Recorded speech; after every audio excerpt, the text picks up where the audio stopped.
Part 3, Chapter 3 of Anna Karenina by Leo Tolstoy, translated by Nathan Haskell Doyle. The Slipperbox recording is in the public domain. Read by Marianne Spiegel. "Do you know, I was thinking about you," said Sergey Ivanovitch. "It is not well at all, what is going on in your district, if that doctor tells the truth. He is not a stupid fellow. And I have told you all along, and I say today, you are wrong in not going to the assembly meetings and in generally holding aloof from the affairs of the commune. If men of standing don't take an interest in affairs, God knows how things will turn out. The taxes we pay will be spent in salaries and not for schools, or hospitals, or midwives, or pharmacies, or anything." "But I have tried it," replied Levin, faintly and unwillingly. "I can't do anything. What is to be done about it?" "Now, why can't you do anything? I confess I don't understand it. I cannot admit that it is indifference or lack of intelligence. Isn't it simply laziness?" "It is not that, or the first, or the second. I have tried it, and I see that I cannot do anything," said Levin. He was not paying great heed to what his brother said, but was looking intently across the fields on the other side of the river. He saw something black, but he could not make out whether it was only a horse or his overseer on horseback. "Why can't you do anything? You have made an experiment, and it does not turn out to your satisfaction, and you give up. Why not have a little pride about you?" "Pride?" said Levin, touched to the quick by his brother's reproach. "I don't see what that has to do with it. If at the university they had told me that others would understand the integral calculus, but I did not, that would have touched my pride. But here one must be convinced in advance that one needs special aptitude for these things, and first of all that these things are very important." "What? Do you mean to say that they are not important?" asked Sergey Ivanovitch, in his turn touched to the quick because his brother seemed to attach so little importance to what so deeply interested him, and more than all because he apparently gave him such poor attention. "What you wish does not seem to me important, and I cannot feel interested in it," replied Levin, who now saw that the black speck was the overseer, and that the overseer was probably taking some muzhiks from their work.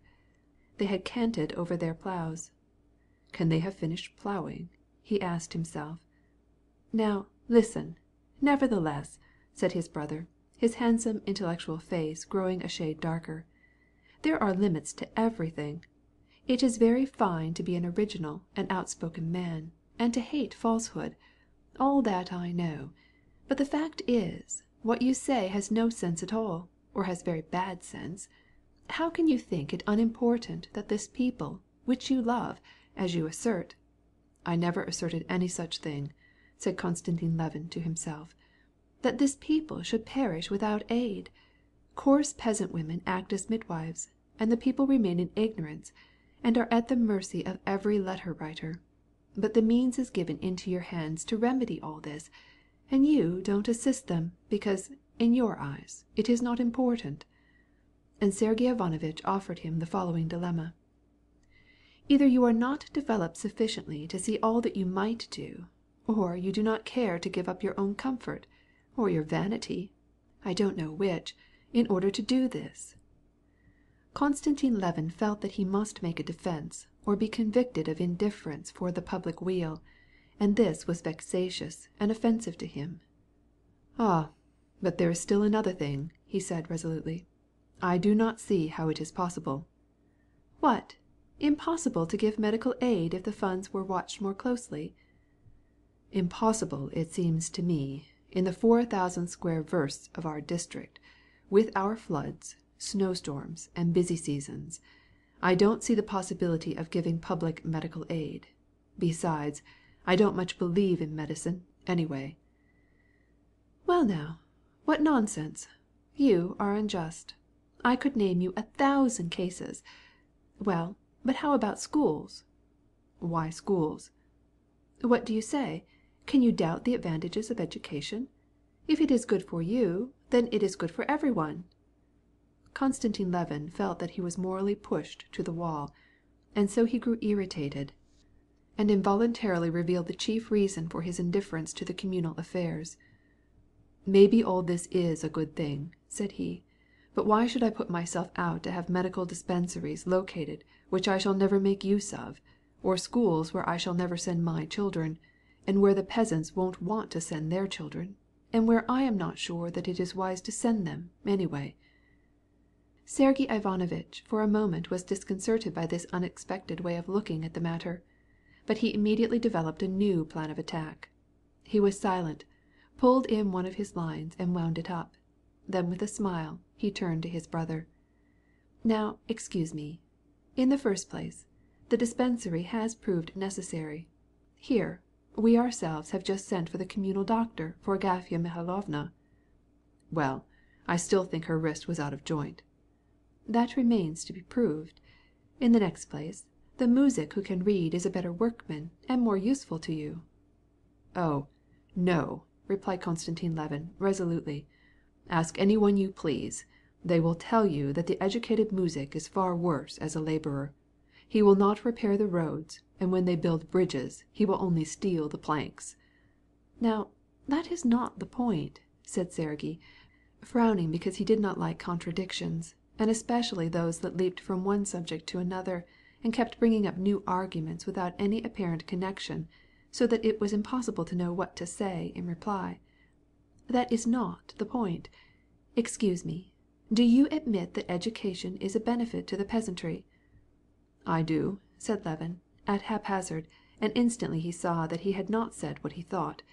He realized that, by making this admission, it would be easy to convict him of speaking nonsense.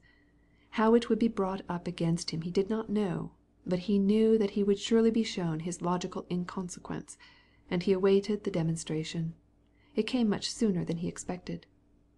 "If you admit its value," said Sergey Ivanovitch, "then as an honest man you cannot refuse to delight in this work and sympathize with it and give it your cooperation." "But I still do not admit that this activity is good," said Konstantin Levin, his face flushing. "What? But you just said—" "That is, I don't say that it is bad, but that it is not possible." "But you can't know this, since you have not made any effort to try it." "Well, let us admit that the education of the people is advantageous," said Levin, although he did not in the least admit it. "Let us admit that it is so.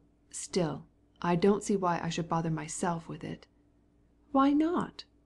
"Well, if we are going to discuss the question, then explain it to me from your philosophical point of view." "I don't see what philosophy has to do here," retorted Sergey Ivanovitch, in a tone which seemed to cast some doubt on his brother's right to discuss philosophy, and this nettled Levin.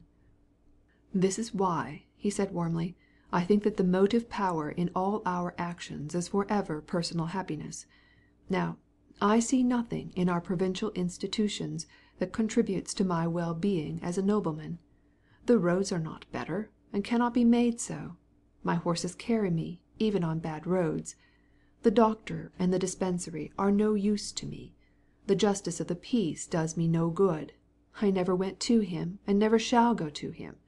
The schools seem to me not only useless, but, as I have said, are even harmful. And these communal institutions oblige me to pay 18 kopecks a destian to go to town, to sleep with bugs, and to hear all sorts of vulgar and obscene talk, but my personal interests are not helped." "Excuse me," said Sergey Ivanovitch with a smile. "Our personal interests did not compel us to work for the emancipation of the serfs, and yet we worked for it." "No," replied Konstantin, with still more animation. "The emancipation of the serfs was quite another affair. It was for personal interest. We wanted to shake off this yoke that hung on the necks of all of us decent people. But to be a member of the council, to discuss how much the night workmen should be paid, and how to lay sewer pipes in streets where one does not live, to be a juryman and sit in judgment on a muzhik who has stolen a ham, to listen for 6 hours to all sorts of rubbish which the defendant and the prosecutor may utter, and, as presiding officer, to ask my old friend, the half-idiotic Alashka, 'Do you plead guilty, Mr. Accused, of having stolen this ham?'" And Konstantin, carried away by his subjects.